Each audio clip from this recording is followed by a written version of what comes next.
Welcome my channel. এটা ভারতের রাজস্থানের ভাঙ্গার কিলা। জানা যায় এটা ভগবান দাস তার ছেলে মাধব দাসের জন্য নির্মাণ করেন।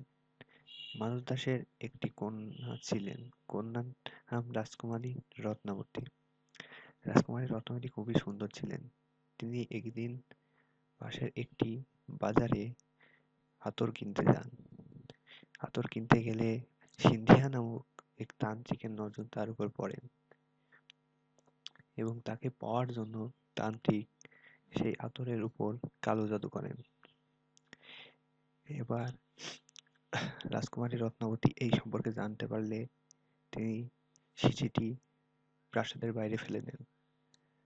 শিশিটি একটি পাথরের উপরে পড়েন এবং ভেঙে যান এবং তান্ত্রিকের কালো জাদু তার উপরেই ভারী হয়।